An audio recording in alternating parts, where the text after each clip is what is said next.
బాన్స్వాడ నియోజకవర్గం రుద్రూర్ మండల కేంద్రంలోని స్థానిక పోలీస్ స్టేషన్లో ఏసీపీ శ్రీనివాస్ ఆధ్వర్యంలో ప్రెస్ మీట్ ఈ రోజు జరిగింది. అదేవిధంగా ఆయన మాట్లాడుతూ దేశంలోని గంజాయిని అక్రమంగా రవాణా చేయడం లేదా పట్టుబడ్డం చట్టరీత్యా నేరం. గంజాయిని అక్రమంగా రవాణా చేస్తున్నప్పుడు లేదా విక్రయిస్తున్నప్పుడు పోలీసులకు పట్టుబడిన నిందితులపై narcotic drugs and psychotropic substance చట్టం కింద కేసులో నమోదు చేస్తాం. అలాగే నిన్న మధ్యాహ్న సమయంలో అంబెం రోడ్డు పోలీస్ యంత్రాంగం ప్రత్యేక బృందాల ద్వారా తనిఖీలు చేపడుతుండగా అందులో భాగంగా శనివారం విశ్వనీయ సమాచారం మేరకు కోటగిరి మండల కేంద్రానికి చెందిన కరికాళి సంజీవ్ అలాగే రుద్రూర్ మండల కేంద్రంలోని ఓ రైస్ మిల్లో పనిచేస్తున్న కార్మికుడు బీహార్కు చెందిన బల్వంత్ కుమార్ వీరు గంజాయి సరఫరా చేస్తుండగా చీతా టీం మెరుపు దాడులను నిర్వహించి 5 కిలోల గంజాయిని పట్టుకున్నట్లు విశ్వసనీయ సమాచారం.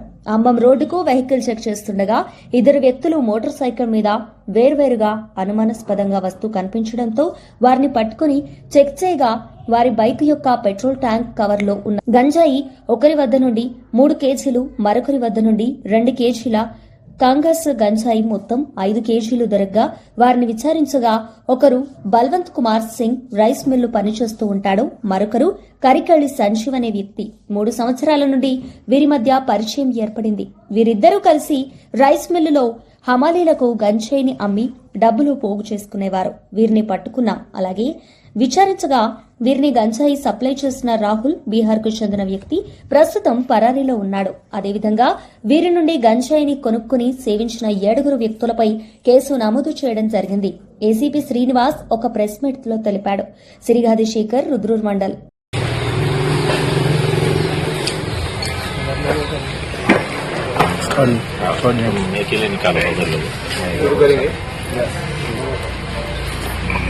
నమస్కారం. సిపి గారి నిర్దేశం ప్రకారం నిన్న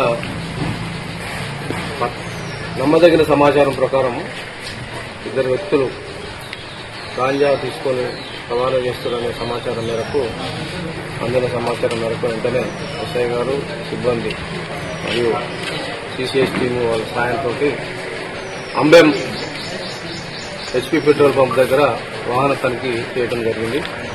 ఆ వాహన తనిఖీ చేసే సమయంలో 2 మోటార్ సైకిళ్లు 2 వ్యక్తులు వచ్చి పోలీసులను చూసి వాళ్ళు పారిపోవడానికి ప్రయత్నిస్తుంటే వారిని పట్టుకొని విచారిస్తే ఒకరి పేరు బల్వంత్ కుమార్ సింగ్, ఇతను ప్రస్తుతం రైస్ మిల్లో పనిచేస్తున్నాడు. ఇతను నేటివ్ బీహార్. అదేవిధంగా ఇంకొక ఆయన సంజీవ్, ఆయన కోటగిరిలో వినాయక్ నగర్ కోటగిరిలో ఉంటాడు. వీళ్ళ దగ్గర నుంచి 5 కేజీల గాంజాని పెట్రోల్ బంక్ ట్యాంక్ పైన కవర్లో తీసుకొని చెక్ చేస్తే అది గాంజాగా నిర్ధారణ అయింది. అది తీసుకొచ్చి విచారిస్తే మీరు బీహార్ నుంచి రాహుల్ అనే వ్యక్తి దగ్గర నుంచి తీసుకొని వచ్చారు. అదేవిధంగా ఈ గంజాయిని కూడా ఇక్కడ మిల్లులో పనిచేసే వినియోగదారులు కూడా అమ్ముతారు. ఇప్పటి వరకు 10 మంది దాకా ఐడెంటిఫై చేసిన జరిగింది. ఒక వ్యక్తి రాహుల్ నుంచి బీహార్ నుంచి తీసుకొస్తారు. మరి అదేవిధంగా ఇక్కడ 7 మందిని ఎవరైతే సేవిస్తూ వినియోగదారులు కన్జ్యూమర్ ఉన్నారో వారిని కూడా ఐడెంటిఫై జరిగింది. ఇంకా ఈ కేసులో ఇంకెంతమంది ఉన్నారో వినియోగదారులు అందరినీ కూడా లిస్ట్ అవుట్ చేస్తాము.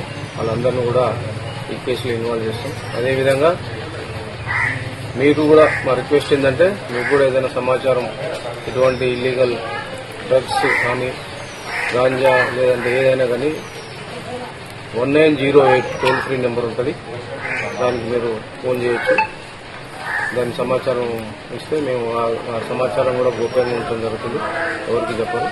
సో మీరు కూడా సహకరించి ఇటువంటి ఇల్లీగల్ యాక్టివిటీస్ ఏది ఉన్నా కానీ గాంజా కానీ ఇంకేదైనా కూడా ఇల్లీగల్ యాక్టివిటీస్ ఉన్నా కూడా మా దృష్టికి తీసుకొస్తే వారిపై చట్టపరమైన కఠిన చర్యలు తీసుకోవడం జరుగుతుంది.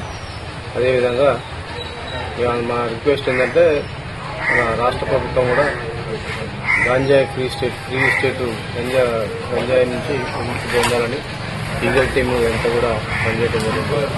మీరందరూ కూడా ఎవరైతే ఈ టీంలో పనిచేసిన ఎస్ఐ గారు, చీతా టీం మరియు అందరూ కూడా సిపి గారు అభినందించారు. సిఐ గారు, ఎస్ఐ గారు అందరూ కూడా వీరందరూ కూడా రివార్డు పెట్టడం జరుగుతుంది. వీళ్ళందరినీ కూడా సిపి గారు అభినందించారు. సిపి గారు యాజ్ పర్ ఇన్స్ట్రక్షన్స్ ప్రకారం ఆయన ఇన్స్ట్రక్షన్ ప్రకారం వీళ్ళు ఈ విధంగా గుడి వరకు చేశారు. వీళ్ళందరూ కూడా సార్ ధన్యవాదాలు చెప్తారు. మొత్తం 5 కేజీలండి.